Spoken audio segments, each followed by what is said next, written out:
Praise the lord. రాళ్లతో నిండిన దారులు, ఎత్తైన కొండలు, నల్లమల అటవీ ప్రాంతం. అక్కడ దేవుని ప్రేమను జీవితంతో ప్రకటిస్తూ గిరిజన సహోదరుల మధ్య సువార్తను మోసుకెళ్తున్నారు దేవుని సేవకుడు పాస్టర్ ఇమ్మానుయేల్ గారు మరియు ఆయన భార్య. ఇది వేదికపై చెప్పిన సందేశం కాదు, ప్రయాణాల్లో పుట్టిన అనుభవం. భయాన్ని ఎదుర్కొన్న క్షణాలు, ప్రార్థనలో దొరికిన ధైర్యం, దేవుడు చేసిన అద్భుతాలు, మారిన అనేక హృదయాలు. ఈ పాడ్కాస్ట్లో ఆ సువార్త ప్రయాణానికి చెందిన నిజమైన అనుభవాలను మనతో పంచుకోబోతున్నారు.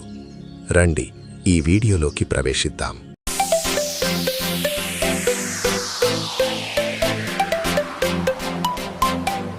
Praise the Lord. దేవునామానికి మహిమ కలుగును గాక. మనం ఇంతవరకు పరిచయం చేసుకున్నటువంటి బ్రదర్ ఇమ్మానుయేల్ గారు మరి మన ముందున్నారు. మరి ఇప్పుడు ఆయన యొక్క పరిచర్య గురించి, ఆయన తర్వాత పరిచర్య ఆరంభం గురించి, తర్వాత ఆయన ఎదుర్కొన్నటువంటి ఎన్నో వ్యతిరేకతల గురించి, ఆ యొక్క వ్యతిరేకతలను దేవుని యొక్క కృప ద్వారా మరి ఏ విధంగా ఆయన ఎదుర్కొన్నాడు, ఏ విధంగా మరి దేవుని యొక్క ప్రేమను ఇతరులకు పంచాడు, నిజమైనటువంటి క్రీస్తు యొక్క సువార్తను, క్రీస్తు యొక్క ప్రేమను ఇతరులకు మరి పంచుటలో ఏ విధంగా ఆయన కొనసాగుతున్నారు అనేటువంటి అనుభవాలను ఈరోజు మనము మరి ఆయన యొక్క మాటల ద్వారానే మనం తెలుసుకుందాము. ప్రైజ్ ది లార్డ్ అన్న. Praise the Lord brother. So మిమ్మల్ని కలుసుకోవడం నిజంగా చాలా సంతోషకరం అన్న. ముందుగా మనము ప్రార్థనతో ఈ యొక్క పాడ్కాస్ట్ ని మనము ప్రారంభిద్దాము. మీరు ఒక చిన్న ప్రార్థన చేస్తే మనం ముందుకెళ్దాం. పరిశుద్ధుడా, ప్రేమ గల తండ్రి యేసయ్యా, నీకు స్తోత్రాలయ్యా.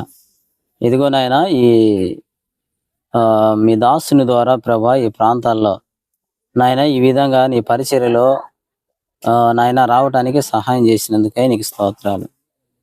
అదేవిధంగా ప్రభా ఈ ప్రాంతాన్ని దర్శించి, నల్లమల్ల ఫారెస్ట్ను దర్శించి సువార్త అందించిన ఈ గొప్ప నాయన త్యాగానికై నీకు స్తోత్రాలు. నాయన మీ సహోదరుడు శ్రీకాంత్ గారు ఈ ప్రాంతానికి వచ్చి వారి ద్వారా సువార్త జరిగింది. అందుకే నీకు స్తోత్రం చెల్లిస్తూ ముందున్న సమయాన్ని మీకు అప్పగిస్తూ యేసునామములో ప్రార్థిస్తున్నాం తండ్రి, ఆమేన్. సో ప్రభునామకే మహిమ కలుగును గాక అన్న. ముందుగా మీరు చెప్పండి అన్న, ఎలా మీ జన్మ, అంటే మీ జన్మ తరహా ఎక్కడ మీరు పుట్టారు, ఏంటి? మొదటిగా మరి మాట్లాడాలి అంటే మాది ప్రకాశం జిల్లా దోర్నాల మండలం, చిన్న దోర్నాల గ్రామం, అసలు మా స్వగ్రామం. అక్కడ మరి మేము జన్మించడం జరిగింది. జన్మించిన తర్వాత మరి నా చిన్న వయసులోనే మా అమ్మ మొదటిగా చనిపోయింది. తర్వాత మరి మా నాన్న కూడా ఇద్దరు నా చిన్న వయసులోనే చనిపోయారు. చనిపోవటంతోనే మరి ఎటువంటి ఆదరణ లేక, మరి ఎవరు నన్ను పిలిచేవారు లేక, పోషించేవారు లేక, కనీసం ఒక పూట ఆహారానికి కూడా నేను చాలా ఇబ్బందులు పడ్డా. ఇబ్బందులు పడటంతో మరి ఆ విధంగా జీవితాన్ని సాగిస్తున్నప్పుడు మా చిన్నతనంలోనే మా అమ్మ ఒక మాట అనేది, నేను నిన్ను హాస్టల్లో జాయిన్ చేపిస్తున్నాను, ఇక్కడ చదువుకొని చాలా మంచి చదువుకొని ఉద్యోగం చేయొద్దు, దేవుని సేవ చేయి అని మా అమ్మ నా చిన్న వయసులోనే ఆ మాట చెప్పింది. ఆ చెప్పటంతోనే నాకు అప్పుడు అర్థం కాలే. తర్వాత మరి హాస్టల్లో చదువుతూ ఉన్నప్పుడు దేవుడు మరి నాకు అనేక రకాలుగా చదువుకోవటానికి అవకాశాలు కల్పించారు. తద్వారా నేను చదువుకోవటం జరిగింది. చదువుకున్న సమయంలో మరి మా అమ్మగారు చెప్పిన మాటలు నాకు గుర్తుకొచ్చాయి. అదేంటో మా అమ్మ చనిపోయేటప్పుడు మరి ఒక మాట చెప్పింది. అసలు ఏంటని ఆలోచించినప్పుడు, అది నేను చదువుతున్నప్పుడు ఇట్లానే ఒక వాయిస్ వినపడతా ఉంది ఒక చర్చిలో నుండి. ఒకని తల్లి వారిని ఆదరించినట్లు నేను నిన్ను ఆదరిస్తాను అనే ఆ వాక్యము నన్ను బాగా ప్రభావితం చేసింది. ఓకే. అందులో ఈ మాట ఎక్కడుంది అని చూసినప్పుడు బైబిల్లో నాకు చూసినప్పుడు నేను చాలా సంతోషించా. కారణం ఏంటంటే మా అమ్మగారు లేరు, మా నాన్న లేడు, నన్ను పోషించేవారు లేరు. నా పరిస్థితి చాలా దీనంగా ఉన్నప్పుడు ఎటు తోసాలో వెళ్ళని పరిస్థితి. మరి ఒకళ్ళ ఇంటికి పోతే అన్నం పెట్టనీయకుండా మరి తలుపులు వేసిన సందర్భాలు కూడా ఉన్నాయి. ఓకే. అలాగా ఎన్నో బాధలు అనుభవించాను, ఎన్నో నష్టాలు కష్టాల్లో దేవుడు నన్ను నడిపించుకుంటూ వచ్చాడు. ఒక రోజు మరి ఒక సేవకుని ద్వారా మరి నేను ఈ వాక్యం తెలుసుకున్న తర్వాత ఇంకా నేను కూడా మరి నాది ఇంటర్ అయిపోయింది, 10th అయిపోయింది, ఇంటర్ అయిపోయింది, డిగ్రీ కూడా మరి చదువుకోవటానికి ఒక సేవకుడు నాకు కొంత హెల్ప్ చేశారు. మీరు మంచి చదువుతున్నారు, చదువుకోవటానికి నేను మీకు చేస్తాను అని చెప్పినప్పుడు ఆయన ద్వారా చదువుకోవటం జరిగింది. చదువుకున్న తర్వాత అతని ద్వారా నేను కొంత ఇంకా వాక్యంలో ప్రభావితమై దేవుని యొక్క మాటలు తెలుసుకొని ప్రార్థిస్తున్నప్పుడు దేవుడు నాకు ఒక దర్శనం ఇచ్చాడు. ఏం దర్శనం ఇచ్చాడంటే, నేను ప్రార్థిస్తున్నాను మరి ప్రభా నేను పరిచర్య ముందుకెళ్ళాలి అని. అప్పటికి నేను బాప్తిజం తీసుకున్నాను. బాప్తిజం తీసుకొని దేవుని మందిరంలో పెరుగుతూ ఉన్న తర్వాత ఆత్మీయంగా బలపడుతూ ఉన్నప్పుడు దేవుడు, నేను ప్రార్థన చేస్తున్నప్పుడు దేవుడు నాకు దర్శనం ఇచ్చాడు. అడవుల్లో చూపిస్తా ఉన్నాడు, అడవి ప్రాంతాలు చూపిస్తా ఉన్నాడు. నువ్వు అక్కడికి వెళ్ళు అని చెప్తూ ఉన్నాడు. అక్కడ ఎవ్వరు లేరు, ఒక టెంట్ వేసి ఉంది, ఆ టెంట్ లోపలలోనే ప్రజలు ఉన్నారు. నేను కన్ఫామ్ గా మరి దేవుని సేవకి ప్రభావితమయ్యి ఈ ఎక్కడుంది ఈ ప్రాంతము అని నేను అనుకున్నప్పుడు దేవుడు నాకు ఒక్కొక్కటిగా చూపించడం జరిగింది. నేను మళ్ళీ కన్ఫర్మ్ చేసుకున్నాను, ప్రభా నన్ను సేవకు పిలిచావా లేకపోతే ఇంకా ఏదన్నా జాబ్. నేను 3 సార్లు జాబ్ కోసము ట్రై చేస్తే మరి నాకు దేవుడు ఇవ్వలేదు. నేను ప్రభువుని అడుగుతూ ఉన్నప్పుడు ట్రైబల్ పరిచర్యను దేవుడు చూపించాడు. ఆ విధంగా నేను మరి ప్రారంభించడం జరిగింది 2002 నుండి. నేను 10th అయిపోయిన 2001లో 10th అయిపోయినప్పటి నుండి నేను పరిచర్యకు దేవునికి దగ్గర అవటం జరిగింది. ఆ విధంగా ఇప్పుడు 20 సంవత్సరాలు దాటి 25వ సంవత్సరంలోకి ఈ పరిచర్యను నా చిన్నతనంలోనే దేవుడు నన్ను తీసుకొని వచ్చాడు. ఆ విధంగా తీసుకొని వెళ్తున్న సమయంలో అద్భుతాలు దేవుడు నేను చూశాను. ఇన్ని సంవత్సరాలు ట్రైబల్స్ మధ్యనే చేస్తున్నప్పుడు అయితే ట్రైబల్స్ చాలా మంది కూడా మరి నన్ను ఎంటర్ కానివ్వట్లేదు. వాళ్ళగా మా గూడెమొద్దు, మీ దేవుడు మాకొద్దు అని చెప్పి చాలా వ్యతిరేకంగా నన్ను వ్యతిరేకం చేశారు. ఇంకా కొన్ని దగ్గర తిట్టారు. వాటన్నిటికీ మరి లోబడ్డా దేవుని పరిచర్యను ప్రభావితం చేయాలి నేను అని ఒక గొప్ప ఆలోచన కలిగి దేవుని సేవకు వచ్చి ఉన్నాను. కాబట్టి నేను దేవుని పని చేయాలంటే ఈ కొండలు మొదటిగా ఈ నల్లమల్ల ఫారెస్ట్, ఎక్కడైతే నల్లమల్ల ఫారెస్ట్ ఉందో అక్కడ 650 గ్రామాలు ఉన్నాయి. 650 గ్రామాలలో 550 గ్రామాలను నేను దర్శించి అక్కడున్న ప్రజలకు ప్రార్థన చేయడానికి దేవుడు అవకాశం ఇచ్చాడు. అంత మాత్రమే కాకుండా ఈ పరిచర్యలో మరి 516 మంది ట్రైబల్ ప్రజలకి వారికి బాప్తిజం ఇవ్వటము, తర్వాత వారితో మరి సంఘాలుగా స్థాపించటము, చిన్న చిన్న షెడ్ వేసి మందిరాలుగా ప్రారంభించి ఈ సువార్త చేయటం జరిగింది బ్రదర్. ఓకే. ఇప్పుడు ఇందాక మీరు చెప్పారు కదన్నా, చెంచువాళ్ళ ప్రజల మధ్య మీరు సువార్తను ప్రారంభించేటట్టుగా దినాల్లో ప్రారంభ దశల్లో అంటే అఫ్ కోర్స్ ఇప్పటికి కూడా చాలా వ్యతిరేకతల్ని మీరు ఎదుర్కొన్నారు, చాలా మంది మిమ్మల్ని వెలివేశారు అని చెప్పేశాను నేను. అంటే ఎంత అంటే ఎలాంటి దశ వరకు ఉండేటివన్న వ్యతిరేకతలు మీ పైన? దాని విషయంలో మనం చాలా విషయాలు చెప్పుకోవచ్చు. అదేంటంటే ఎన్నో మరి వ్యతిరేకతలు చాలా వచ్చాయి. కొంతలక్క తిట్టారు, కొంతలక్క కొడతామని చెప్పారు, ఇంకా కొంతలోకి నిన్ను నీ సైకిల్ని ఆ కొట్టేసి వాగులు వేస్తాము, ఆ చెరులో వేస్తాము అని చెప్పి ఇలాగ బెదిరించడం జరిగింది. అయితే ఆ బెదిరింపులకు నేను ఎప్పుడు కూడా లొంగకుండా ధైర్యంతో సువార్త చేయడానికి దేవుడు అవకాశం ఇచ్చాడు. చాలా సంతోషకరం అన్న.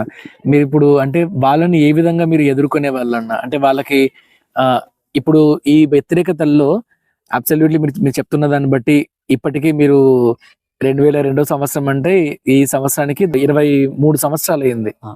ఈ 23 సంవత్సరాలలో ఎవరైతే మీకు వ్యతిరేకతను చూపించారో అలాంటి వాళ్ళకి మీరు చూపించిన క్రీస్తు ప్రేమను బట్టి ఎవరైనా మారిన వాళ్ళు ఎవరైనా కానీ మళ్ళీ క్రీస్తు దగ్గరికి వచ్చిన వాళ్ళు మీతో సన్నిహితంగా ఉన్న అలాంటి అనుభవాలు ఏమైనా ఉన్నాయా? చాలా ఉన్నాయి. ఒకటి ఏదైనా? ఒకటి జరిగింది ఏంటంటే, కొండయ్య అనే ఒక వ్యక్తి ఉన్నాడు. అతను మరి అరే నీ మందిరానికి నీ దేవుని దగ్గరికి నేను రావాలి అంటే ఇదిగో నేను ఒక కూర చేస్తున్నా, తాంబేలు కూర, ఇది తింటే ఆడికి వస్తాను అన్నాడు. అతని కోసము మరి ఆ తాంబేలు తీసి ముక్క నోట్లో పెట్టుకుని భయంకరమైన వాసన అది. ఆ వాసన దరిద్రంగా ఉంది. చాలా నేను వాంతి చేసుకున్నాను. ఒక రోజల్లా ఇబ్బంది పడ్డా. అయినా సరే అతని కోసం అది తిని నోట్లో పెట్టుకున్న తర్వాత అతను ఆ మందిరానికి ఆడికి వచ్చాడు. ఇంకా మరి మాంత్రికుడు ఒక అతను ఉన్నాడు. మాంత్రికుడి జైలు అని అతను ఒకడు ఉన్నాడు. అతను దెయ్యాలను నెలగొట్టటము, గూడాల్లో అందరిని బెదిరించటము, ఒక భయభ్రాంతులుగా చేస్తా ఉన్నాడు వాళ్ళని. అయితే అలాంటి వ్యక్తి నిన్ను కూడా ఏదో ఒకటి చేస్తాను, నీ అంతు చూస్తాను, నువ్వు గూడాలలో ఉండి అందరిని బాగు చేస్తున్నావు, నాకు డబ్బులు రాకుండా చేస్తున్నావు, నువ్వు నీ అంతు చూస్తాను నన్ను బెదిరించాడు. నిన్ను మాంత్రిక విద్య చేస్తాను, నీ కాలు చేయబడిపోద్ది, నోరు పడిపోద్ది, ఇట్లా అన్నప్పుడు నేను భయపడకుండా మరి ఈ సువార్త ముందుకు తీసుకెళ్తున్న సమయంలో ఒకరోజు దెయ్యాలు వదిలిపించి అతనికి దెయ్యం పట్టింది. ఆ దెయ్యం పట్టిన ఆ యొక్క వ్యక్తి విడిపించేవాడికి దెయ్యం పట్టింది. ఇప్పుడు అతను ఎవరు విడిపించాలి? అక్కడ ఉన్న ప్రజలంతా రేపు పాస్టర్ వచ్చాడు, ఆయన దగ్గర పోయి ప్రార్థన చేపించుకుందామని తీసుకొని వచ్చారు. తీసుకొని వచ్చిన తర్వాత ప్రార్థన చేసినప్పుడు అతనిలో ఉన్న దెయ్యం బారిపోయింది. ఇప్పుడు అతను సంఘ పెద్దగా ఉన్నాడు.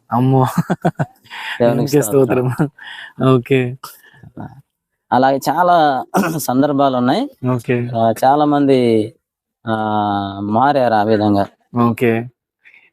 మీరు చూపించేటువంటి ప్రేమను బట్టి ఎవరైనా గానీ క్రీస్తు యొక్క నామం మహిమపరచబడేలాగా ఎవరైనా సాక్ష్యం చెప్పారా అన్న? చాలా మంది చెప్పారు. గంగయ్య అని ఒక వ్యక్తి ఉన్నాడు. అతనికి నువ్వు ఆ మతం బట్టి నువ్వు ఉన్నావు కనుక నీకు రేషన్ కార్డు గానీ బియ్యం అన్ని తీసేస్తాము అని చెప్పి అతన్ని బాగా బెదిరించారు. అతను ఒకే మాట చెప్పాడు, ఏంటంటే నీ బియ్యం వద్దు, నీ రేషన్ కార్డు వద్దు, నీ ఏవి మాకు అవసరం లేదు. మేము బాగలేనప్పుడు మీరు వచ్చారా? తాగుతున్నప్పుడు కింద పడి లేచినప్పుడు మీరు వచ్చారా? అన్న వాళ్ళు వచ్చి మాకు ప్రార్థన చేసి మేము బాగుపడ్డాము. మీరు ఇచ్చే మాకేం అవసరం లేదు, మీరే నా దగ్గరికి రండి, నెల రోజులు సన్న బియ్యం పెట్టి మేము తాగుతానని చెప్పి సాక్ష్యం చెప్పారు. అలాంటి సాక్ష్యాలు చాలా ఉన్నాయి. మీ ఫ్యామిలీ గురించి చెప్తారా అన్న? అంటే ఎలా మీ ఫ్యామిలీ మీకు సపోర్టివ్ గా ఉన్నారు పరిచర్యలో అని? ఇప్పుడు మా ఫ్యామిలీ విషయంలో చెప్పినప్పుడు నేను మరి మా భార్య ఇద్దరం కలిపి పరిచర్యకి వెళ్తాం. మా మామగారు కూడా ఆయన సువార్థికుడు, ఆయన మరణించాడు. అయితే నేను ప్రార్థించాను, నా సేవ నేను చేస్తున్న సేవకు ఆటంకంగా ఉండొద్దు, అలాంటి కుటుంబం నాకు కావాలి అని ప్రార్థించినప్పుడు అలాంటి కుటుంబాన్ని దేవుడు నాకు ఇవ్వటం జరిగింది. పరిచర్య అంటే ఎప్పుడు ఎందుకు చెప్పలే నా భార్య, ముందుకెళ్తా నేను కూడా వస్తాపా అని ఇద్దరం కలిసి వెళ్ళి పరిచర్య సైకిల్ మీద సంతోషంగా సైకిల్ మీద పాటలు పాడుకుంటూ పరిచర్య చేస్తూ ఇలాగా కొన్ని సంఘాలను మరి దేవుడు నా ద్వారా స్థాపించడం జరిగింది. అయితే అక్కడక్కడ ఉన్న సంఘాలు రేకుల షెడ్ అవసరము.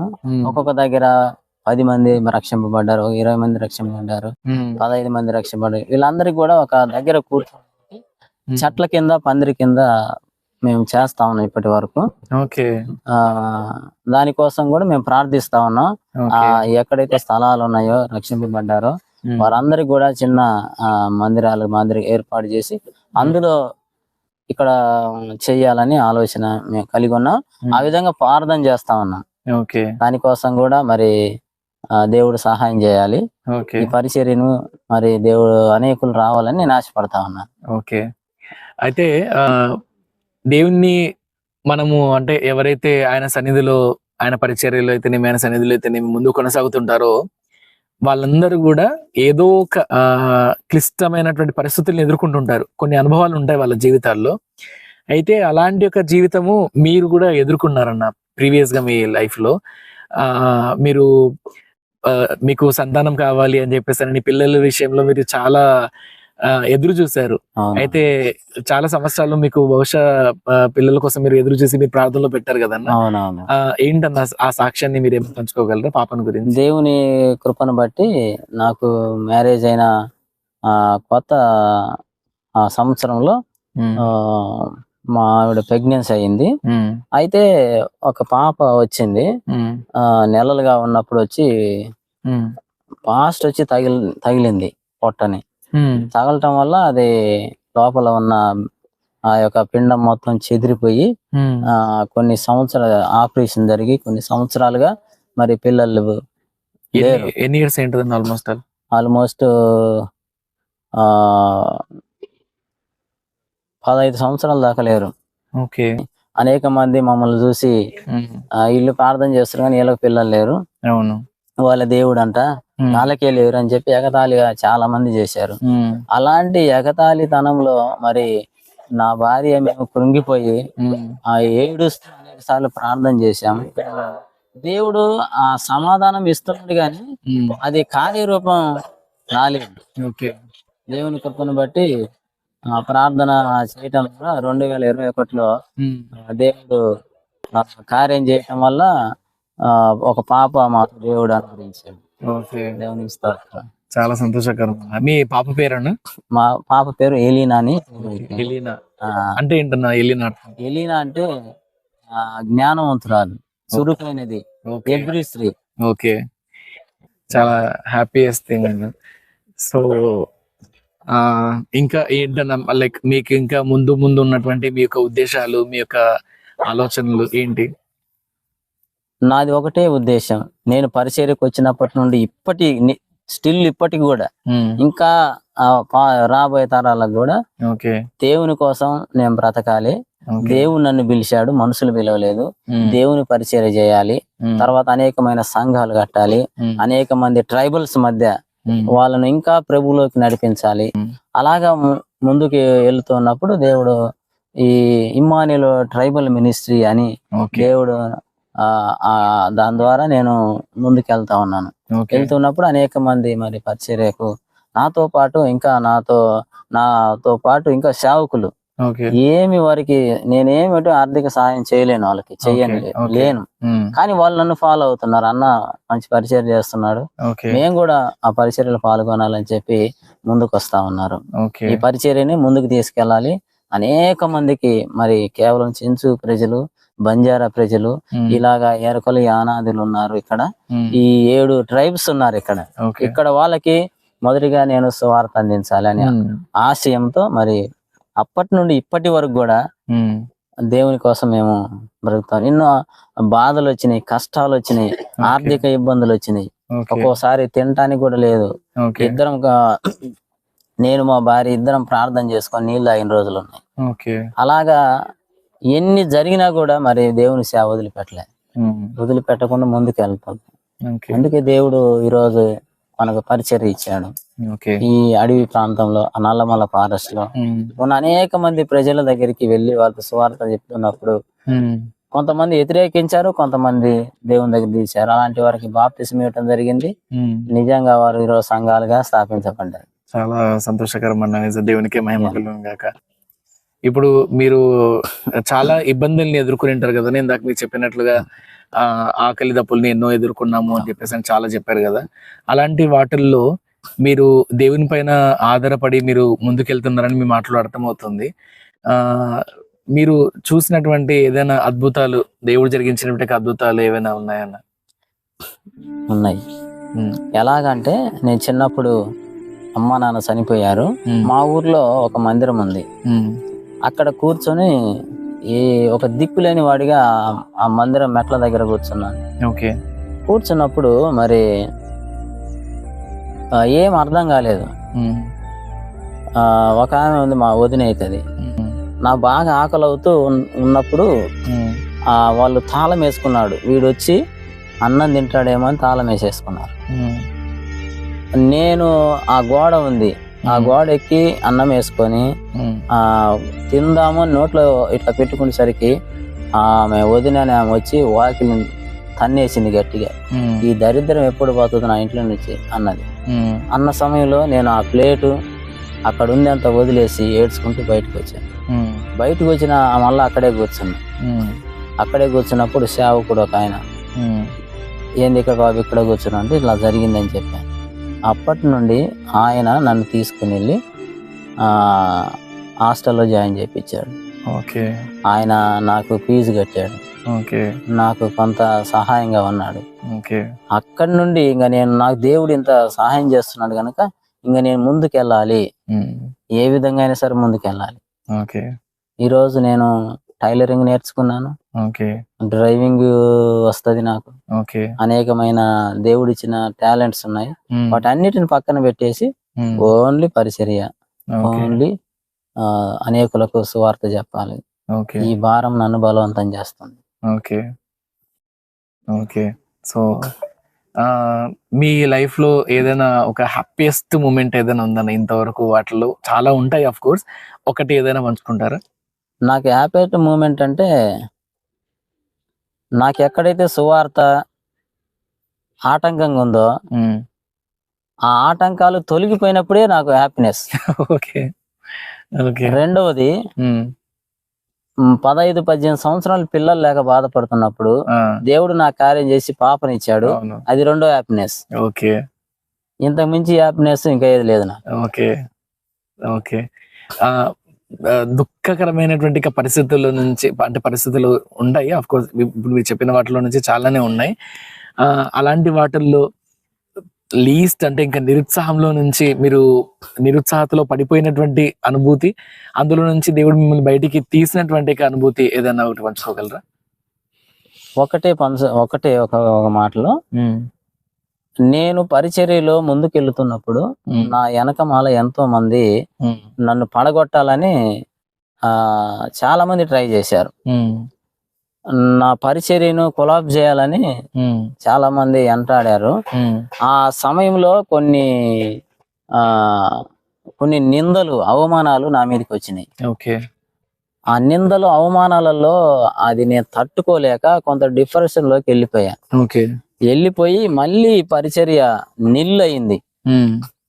నేను కొంతకాలం పరిచర్యకి వెళ్లకుండా నా మీద వచ్చిన ఇలాంటి అవమానకరమైన మాటలు, ఇలాంటివన్నీ మళ్ళా వెళ్లకుండా అక్కడ ఆపి చేసినాయి. ఓకే. అక్కడ అనుకున్నారు ఇంక వీడి పని అయిపోయింది, ఇంక పరిచర్య చేయలేడు, ఇంక చేత కాదు అని చెప్పి ఇంకా చాలా మంది నవ్వుకున్నారు. అయితే అక్కడి నుండి మళ్ళీ దేవుడు, నేను జీరోగా ఉన్నటువంటి పరిచర్యను దేవుడు ఇప్పుడు మళ్ళీ, నేను ఎవరి కోసం ఆగకూడదు, ఎన్ని నిందలు వచ్చినా, ఎన్ని అవమానాలు వచ్చినా, ఎన్ని ఆర్థిక ఇబ్బందులు వచ్చినా నేను ఆపకూడదు. నేను తిండి లేకపోయినా, నీళ్లు లేకపోయినా వెళ్ళి స్వార్థ చేయాలి, వెళ్ళి దేవుని కోసం అనేకులకు నడిపించాలని ఎప్పుడైతే నాలో మేమిద్దరం ప్రార్థన చేసుకున్నామో దేవుడు మళ్ళీ ముందుకు వెళ్ళటానికి దారులు చూపుతాను. అలాంటిగా పరిచర్య నేను చేస్తా ఉన్నాం. అలాగా దేవుడు ముందుకు తీసుకెళ్ళాడు. చాలా అద్భుతమైన విషయం అన్న. ఈ పరిచర్యలో అన్న మీరు చాలా పాటలు రాసి ఉంటారు కదా, వాటిల్లో ఏదైనా ఒక పాట మీరు పాడి వినిపించాలి? ఖచ్చితంగా. ఎందుకంటే దేవుడు, నేను ఏ ప్రాంతానికి పోతే మరి అంటే ఆ ప్రాంత పరిస్థితులను బట్టి పాట రాయటము దేవుడు నాకు ఇచ్చినటువంటి మంచి గిఫ్ట్. ఇప్పుడు ఈ ప్రాంతంలో మరి మా చెంచు ప్రజలు ఉన్నారు, వారి కోసం కూడా మేము పాట రాయటం జరిగింది. నేను రాసిన పాటలో ఒక పల్లవి, అన్న ఏసన్న మా గుండెలోన నీవన్నా,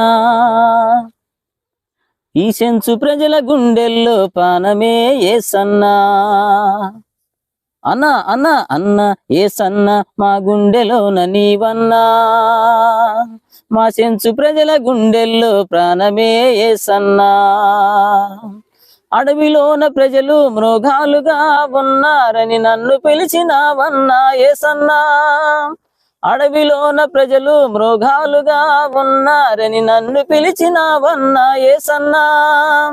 ప్రకటిస్తా నీ సువార్త ఏసన్నా, నా బ్రతుకు బాటగా ఏసన్నా. ప్రకటిస్తా నీ సువార్త ఏసన్నా, నా బ్రతుకు బాటగా ఏసన్నా. అన్న అన్న అన్న ఏసన్న మా గుండెలోన నీవన్నా, మా సెంచు ప్రజల గుండెల్లో ప్రాణమే ఏసన్నా. ఈ విధంగా మరి పాటలు రాస్తూ మా ప్రజలను ప్రభావితం చేస్తూ దేవునిలోకి నడిపిస్తున్నాను బ్రదర్. ఓకే, చాలా సంతోషం అన్న. నిజంగా ఎన్నో గొప్ప అనుభూతుల్ని మీరు పంచుకున్నారు. చాలా హ్యాపీ మీ అనుభవాలు, తర్వాత మీరు దేవునిలో కొనసాగేటువంటి మొత్తం అంతా, అంటే మీ యొక్క ప్రతి మాటల్లో కూడా మీ యొక్క ప్రతి ఒక్క ఉద్దేశాలు కూడా ఒకటే బయలుపరచబడుతుంది, ఏంటంటే పరిచర్య. సో సువార్త యొక్క భారము మీరు కలిగి ఉండి దేవుని యొక్క శక్తితో మీరు ఎంతగా ముందు కొనసాగుతున్నారు అనేది నిజంగా చాలా సంతోషించదగ్గ విషయము. And at the same time దేవుని మహిమపరచవలసిన విషయం. సో చివరిగా మీరు ఏమైనా చూస్తున్నటువంటి వీక్షకులకు ఏమైనా చెప్పాలనుకుంటున్నారండి? ఖచ్చితంగా. ఎందుకంటే మేము ఎక్కడో అడవి జాతుల మధ్య నల్లమల్ల ఫారెస్ట్ లో ఉంటూ ఎవ్వరికి కనపడని పరిచర్య మా దగ్గర ఉంది. మీకు ఒకటే మాట చెప్తా ఉన్నాను, మీరు రండి, చూడండి, ఈ పరిచర్యని ప్రేమించండి. ఇక్కడ మరి పరిచర్య కోసము సేవకులుగా మేము ఎన్నో సంవత్సరాల నుండి చేస్తున్నాం, ఎదురు చూస్తా ఉన్నాం. తర్వాత ఇక్కడ అనేక మందిరాలు అవసరము, ఆ తర్వాత అనేక పరిచర్య కోసం ఎన్నో అవసరతలు ఉన్నాయి. వీటన్నిటి కోసము మరి ప్రార్థించాలని కోరుతా ఉన్నాను. అదే విధంగా దేవుని ప్రేరేపిస్తే రండి, ఈ దేవుని పని జరిగించమని నేను ఒకటే రిక్వెస్ట్ చేస్తా ఉన్నాను అందరికీ. అని మీ అందరికీ వందనాలు చెల్లిస్తా ఉన్నాను.